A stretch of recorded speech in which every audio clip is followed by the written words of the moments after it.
Assalamualaikum warahmatullahi wabarakatuh. Perkenalkan, nama saya Arif Tri Maulid. Di sini saya akan mengerjakan tugas UAS keprofesian PNF, yaitu mewawancarai seseorang. Sama saya Mas. Siang. Dengan Mas siapa? Mas Alfa. Kebetulan saya satu desa dengan Mas Rifki. Di sini saya akan mewawancari tentang silat. Nah, gimana sih Mas awal mulai ikut silat? Saya tertarik ikut silat IKSPI karena gerakannya dan seni bela dirinya. Sudah ya. Pandangan Mas Alfa terhadap silat sebagai olahraga atau bela diri. Menurut Mas Alfa, makna silat lebih dari sekedar olahraga atau bela diri? Silat itu pakem hidup, gerakannya ada, tapi di balik gerak ada adab, ada sejarah, ada cara ngatur emosi. Kalau olahraga tujuannya menang, silat itu tujuannya mengendalikan diri. Apa nilai hidup terbesar yang didapat dari silat? Tanggung jawab. Sekali pakai jurus di luar, urusannya panjang. Jadi kebiasaan itu mikir dulu sebelum bertindak.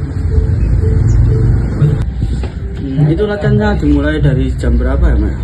Kalau itu awal mulai itu sepulang sekolah Mas. Kalau udah naik tingkat jadi malam jam 7 sampai jam 11-an.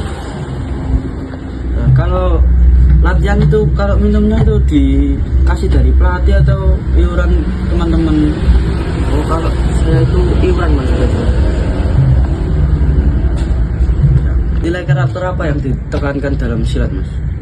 Nilai karakter itu biasanya hormat, seperti hormat, disiplin, sabar, rendah hati, dan nerimo. Di gelanggang boleh keras, di luar gelanggang harus halus. Seberapa penting sih Mas peran pelatih atau guru dalam silat itu? 80% silat itu cermin ke gurunya. Kalau gurunya kelas tapi nggak bijak, muridnya juga gitu. Makanya di silat tradisional milih guru-guru kayak milih orang tua kedua. Kedua, apakah silat itu hanya fisik Mas atau juga mental dan sosial? Kalau silat itu lengkap Mas. Fisik buat kuat, mental buat tahan uji, sosial buat ngerti posisi diri di kelompok. Banyak yang mentalnya berubah setelah 6 bulan latihan rutin. Seperti itu. Di zaman sekarang apa generasi masih memandang silat sebagai atau hanya sekedar olahraga Mas? Jawabannya terbelah Mas. Anak muda di kota besar yang ikut silat lewat ekstrakurikuler sekolah atau klub kampus biasanya melihatnya sebagai olahraga prestasi. Tujuannya jelas, ikut kejuaraan, dapat medali, masuk jalur prestasi. Itu wajar karena sistemnya menang mendorong ke sana. Tapi di daerah yang masih kuat, perguruan tradisionalnya tetap di desa saya, silat tetap dipandang sebagai budaya hidup. Di sana ada upacara adat, ada pantangan, ada cerita sejarah perguruan yang diturunkan lisan. Masalahnya dua jalur ini jarang ketemu. Yang bahaya itu kalau generasi muda hanya kenal silat dari konten, sudah pecah. Yang bahaya itu kalau di generasi muda hanya kenal dari silat di TikTok. Makanya anak zaman sekarang itu pada tawuran nggak ikut dari TikTok itu. FOMO. Ya. Bahaya. Bahaya. Makna sebagai budaya bisa hilang, tinggal gaya-gayaan. Jadi tugas kita sekarang bukan hanya menyalakan anak muda, tapi menemukan jalur prestasi dengan jalur budaya.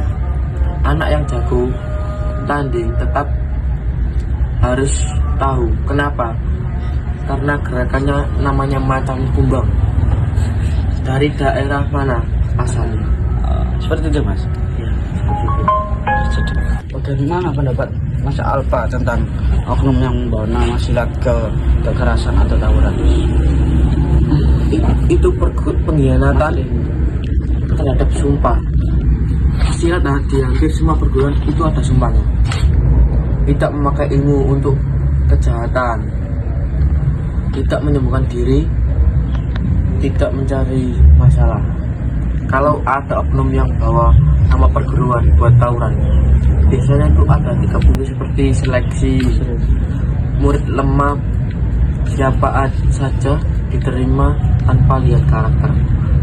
Kalau kedua itu seperti pelatih lepas kendali, nggak ngawasi murid di luar genggaman.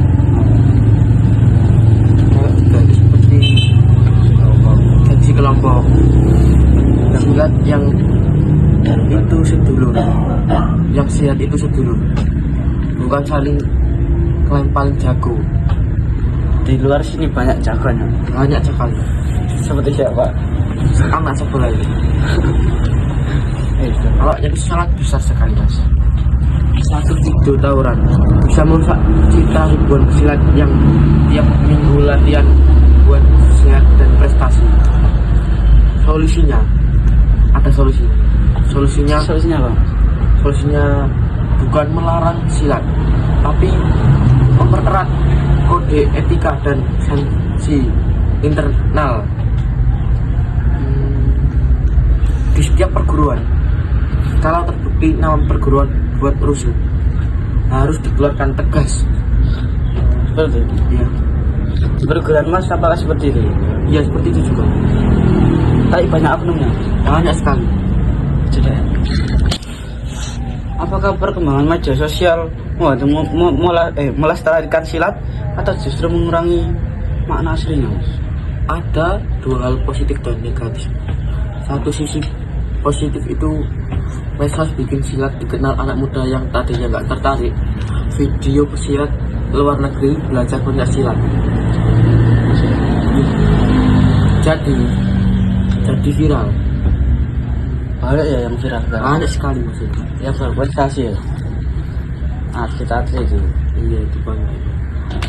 Perguruan kecil, kalau perguruan kecil di desa bisa promosi dan dapat murid baru. Arsip jurus tua juga bisa didokumentasikan, nggak hilang begitu saja. Kalau sisi negatifnya, yang viral biasanya itu yang sensasional, seperti jurus salto, pecah batu, adu cepat. Padahal inti silat itu ada di batin dan adab. Tapi banyak pesilat yang kurang adab. Ya itu nggak tahu mas, itu tergantung orangnya sendiri itu. Oh, banyak yang player dan lain-lain. Iya mas, ya, banyak yang mempromosikan seperti gini. Iya. Seperti itu. Anak muda zaman sekarang tuh ya seperti itu. Banyak yang player konvoy dan lain-lain itu. Itu akalnya masih seperti anak kecil.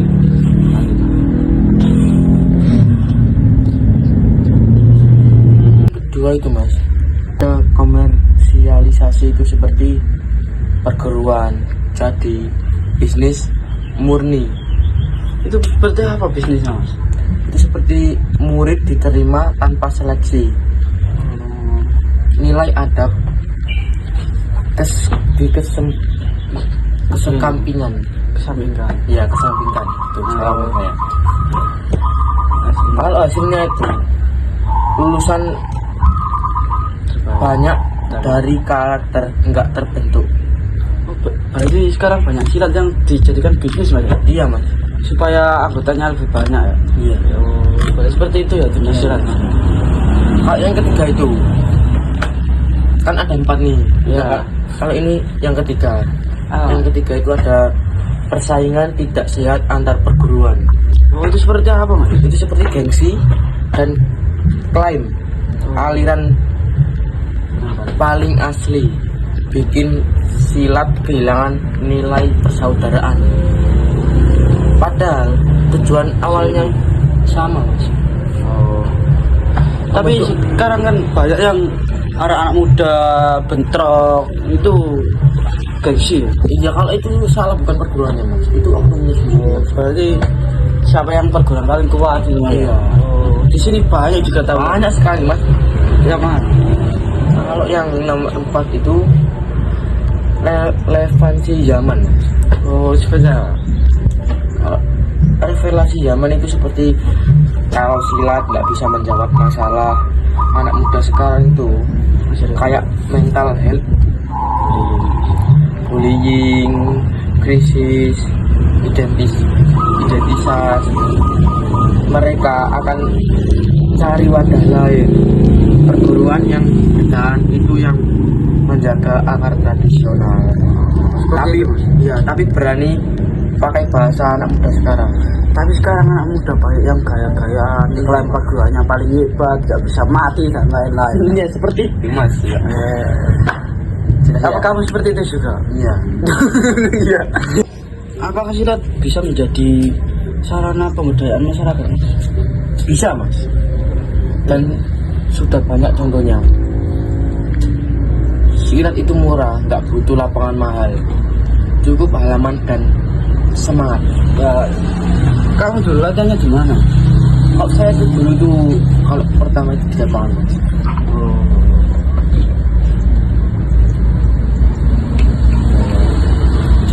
Beberapa daerah komunitas silat jadi wadah anak putus sekolah. Oh, berarti di teman-teman latihanmu banyak yang putus sekolah juga? Banyak, Mas, tapi nggak banyak gitu. Ya paling 1-2 anak gitu. Terus apa? Itu dia kalau ikut latihan terus nggak kerja dia? Sekarang kerja, Mas, Pak, sekarang. Saya itu saja. Yang putus sekolah itu nggak kerja dong? Kalau itu sambil latihan, Mas, mereka dibina bikin usaha. Usahanya apa, Mas? Seperti konveksi, seragam silat, jualan minuman pas acara. Jadi pelatih anak SD. Silat kasih struktur dan tujuan. Jadi anak enggak liar. Oh, berarti itu sangat bermanfaat ya, Mas? Oh, jauh sekali. Selain itu, silat juga bisa jadi alat diplomasi budaya. Banyak orang asing belajar pencak silat karena UNESCO sudah diakui. Itu bisa jadi peluang ekonomi kreatif kalau dikelola dengan baik. Oh, sudah terkenal di mana-mana, Mas? Banyak sekali. Sampai di sini juga. Iya. Bisa. Bagaimana silat dapat membantu anak muda untuk menjauh kenakalan remaja, Mas? Hal itu ada 3, Mas. Apa aja, Mas? Satu itu identitas. Oh, identitas kita. Kalau identitas itu di silat kamu dipanggil adik, Berarti senior. kalau kamu punya siswa itu berarti kamu punya adik. Iya, Mas. Oh. Kalau kamu udah jadi pelatih itu dianggap senior. Iya. Oh. Tapi kamu punya guru, Mas? Ada. Berarti semua perguruan ada. Berarti turun menurun gitu. Iya. Gitu.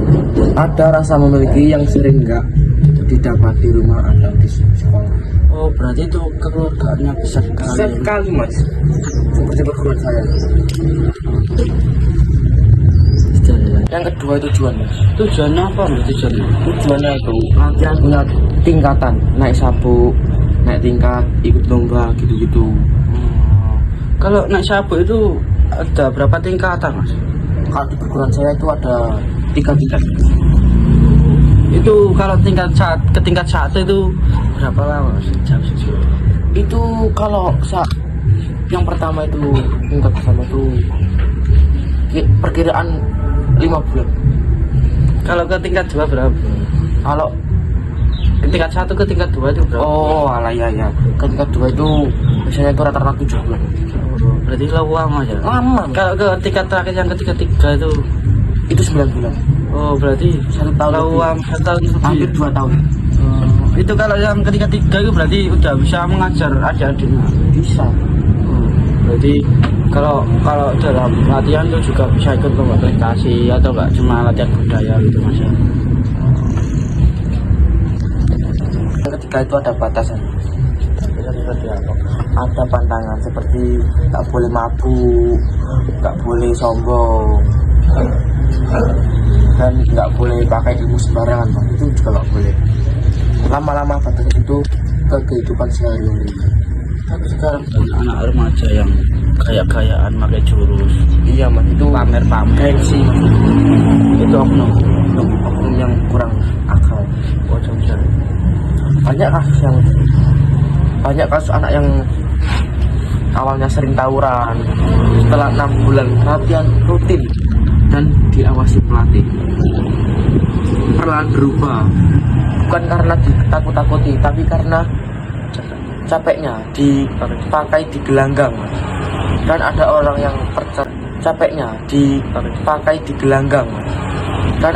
yang percaya sama dia. berarti itu sering divisit gitu Iya, ya. latihan mental juga. Iya, terus dia jadi mikir buat apa sih tawuran sombong gitu. Apakah pemerintah sudah cukup mendukung pelestarian silat sebagai budaya dan pendidikan karakter? Dukungannya ada, tapi sebelumnya sampai akar rumput. Yang sudah jalan itu seperti UNESCO. Saya akui pencak silat itu sebagai warisan budaya tak benda. Kemendikbud masukkan ke ekstrakurikuler. Itu rutin adakan kejuaraan nasional, itu sangat penting buat legitimitas. Berarti banyak lomba-lomba pencak Banyak sekali, silat. Mas. Berarti banyak yang buat jalur prestasi Mas. Iya, jalur prestasi, terutama itu jalur prestasi. Jangan pernah juara prestasi. Kalau saya dulu pernah Mas, dulu. Kalau sekarang udah enggak. Saya dulu tuh juara 3, tapi nggak sampai juara 1. Sering ikut lomba guys. Sering, tapi next try. Sekarang jadi ngajarin adik-adik. Adik-adiknya saya juga sering. Yang kurang pendanaan untuk perguruan kecil, pelatihan guru silat yang benar-benar paham pendidikan karakter dan integrasi silat ke kurikulum muatan lokal yang konsisten, Mas. Seringnya itu silat cuma jadi konten, cuma jadi program. Seringnya itu silat cuma jadi program seremonial pas 17 Agustus itu. Berarti yang kalau ada acara-acara kayak 17 Agustus itu Iya, berarti itu bisa ikut, Mas. pembukaannya Iya. kedangan silat, Iya. budaya. Iya, budaya seperti itu lah. Jadi tapi pendanaannya kurang dari pemerintah Mas. Iya, itu yang satunya itu kurang dari pemerintah. Pemerintah bisa belajar dari Malaysia dan Brunei. Di sana silat dapat dukungan penuh dari Kementerian Pemuda dan Olahraga, Mas. Jadi ekosistemnya hidup di Indonesia masih bergantung pada semangat. Pengalaman Mas Alpa yang paling sulit apa yang pernah Mas Alpa alami selama menjadi pesilat? Kalau pengalaman saya itu ujian kenaikan tingkat, Mas. 3 sampai 2 tingkat, Mas. Saya itu ujian kenaikan tingkat 3 hari 2 malam tanpa tidur penuh. Itu ngapain aja Mas? Ya gitu, Mas. Jalan kaki juga 20 km malam hari. Jauh banget. Puasa, latihan jurus jam 2 pagi. Nah, terus kalau sudah itu ujian mental, Mas. Di depan guru. Itu gimana Mas? Ya itu seperti melakukan jurus-jurus gitu, Mas, mempraktekkan seperti itu. Dan ya seperti itulah. Kalau sulitnya itu bukan di fisik, tapi di kepala. Pas capek banget muncul pikiran kayak gini, Mas. Ngapain gue di sini? Kenapa itu? Nah, di situ silat ngajarin bedain nama capek beneran, mana mental yang nyerah. Nah, di situ silat ngajarin bedain nama capek beneran, mana mental yang nyerah duluan. Kalau lulus rasanya bukan bangga. Menang lawan orang, tapi menang lawan diri sendiri, itu yang bikin kebahagiaan. Tapi masalah pernah kepikiran mau brotol gitu. Iya, kalau itu wajar mas, seperti itu wajar. Wajar. Wajar seperti itu, pasti wajar. Soalnya Lama sekali. pasti iri sama orang yang sudah jadi warga. Iya, iya. Cita. Pernahkah mas silat membuat cara Mas Alfa menghadapi masalah hidup mas? Pernah mas, dan berkali-kali prinsip dasar silat itu hindar tangkis serang. Itu seperti apa mas dari serang? Dulu kalau ada masalah kerjaan atau konflik teman, langsung emosi dan serang balik. Sering berantem mas? Sering sekali. Sekarang kebiasaan pertama yang muncul itu tarik nafas, hindar dulu, lihat situasi mas. Kalau perlu tangkis, baru kalau nggak bisa dihindari, serang dan serang dengan solusi. Silat itu ngajarin juga kalau kekerasan itu opsi terakhir, kebiasaan itu kebawa keluar gelanggang. Jadi lebih jarang sekali nyesel karena keburu emosi. Berarti itu diajarkan mengatur emosi. Iya, mengontrol emosi, mengendalikan diri sendiri itu mas, seperti itu. Berarti tujuannya awalnya seperti itu ya. Seperti itu. Lanjut yang ketiga. Prinsip Mas Alfa, prinsip hidup yang selalu Mas Alfa pegang sebagai pesilat itu apa mas? Ilmu padi mas. Semakin berisi semakin menunduk. Makin tinggi tingkatnya, makin tinggi rendah. Berarti tidak boleh sombong Ya, tetap rendah hati. ya. Kagak itu tetap rendah. Prinsip kedua, menang tanpa mengalahkan. Kalau masalah bisa selesai dengan mengalah dan ngomong baik-baik, itu kemenangan yang lebih besar daripada menang berlangganan. Oh berarti diselesaikan dengan Kepala diri. ya kepala diri. Seperti itulah. Prinsip ini lebih prinsip ini yang bikin hidup di luar gelanggang jadi lebih tenang mas. Oh berarti itu yang ya. Iya. Mengontrol emosi, Mengendalikan diri mengendalikan sendiri. masalah dengan diri, mengendalikan diri dengan sendiri. kekerasan gitu. Iya iya. Gitu ya. Gimana Mas Alfa memanajemen waktu antara latihan, pendidikan dan kehidupan pribadi mas? Dengan sistem prioritas dan jadwal yang disiplin mas. Kuliah atau kerja itu utama, latihannya jadwalnya tetap.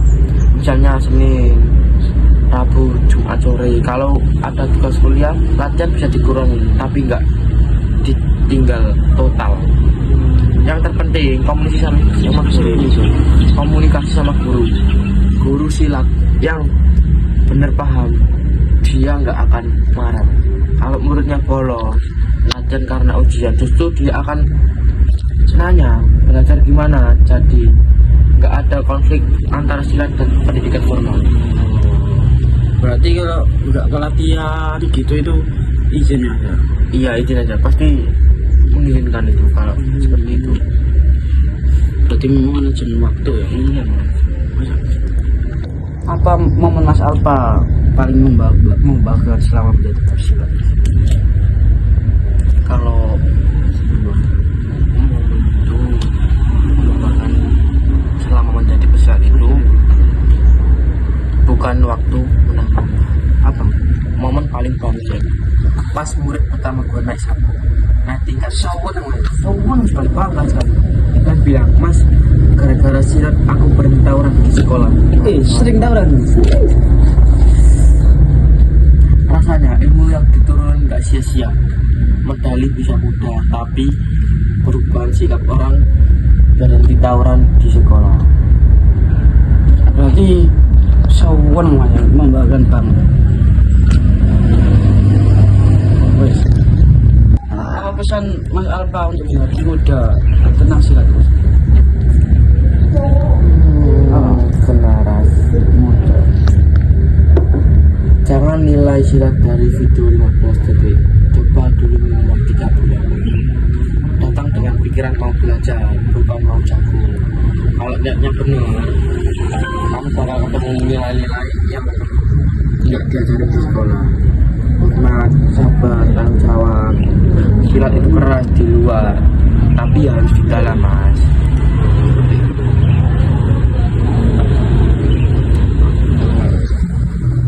Mas Alfa, masa depan silat Indonesia itu akan seperti apa, Mas? Kalau gurunya mau benar-benar beradaptasi dengan muridnya, nggak mau belajar adat, silat akan tetap hidup. Masa depannya adalah di titik temu. Titik temunya itu jalur prestasi buat yang berkompetensi, jalur budaya buat yang mendalam. Kalau dua jalur ini bisa bareng, pencak silat bisa jadi identitas bangsa yang dihargai dunia. Berarti seperti itu, Mas. Seperti itu. Berarti tantangannya itu seperti itu. Tantangannya jangan sampai silat cuma jadi pajangan pas hari kemerdekaan, harus hidup di keseharian. Wah, ini saya sampai ngantuk, Mas. Sudah ya. Menurut Mas Alfa, jika silat dijadikan media pendidikan karakter di masyarakat, apa dampaknya? Dampaknya langsung ke kualitas SDM, Mas. Bayangin kalau tiap anak SMP, anak SD diajari bukan cuma jurus, tapi juga ada disiplin waktu dan kontrol emosi, Mas. Berarti bagus banget ya. Bagus sekali, itu sangat bagus.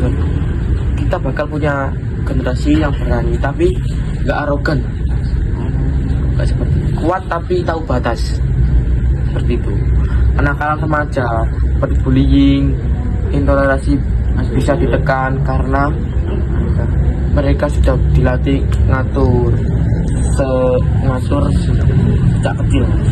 Tuh, saya itu masih silat itu murah, nggak butuh alat mahal, tinggal mau atau enggak. Berarti bagus banget ya buat masyarakat, buat anak SD, Iya. SMP, buat sangat masyarakat.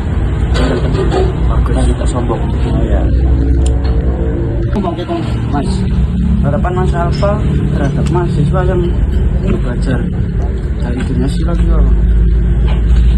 Datang bukan cuma buat ribut dan bikin skripsi, duduk sambil ngobrol sama guru tua seperti itu.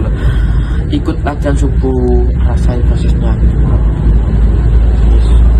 Pendidikan Satu kata yang menggambarkan silat bagi Anda apa, Mas?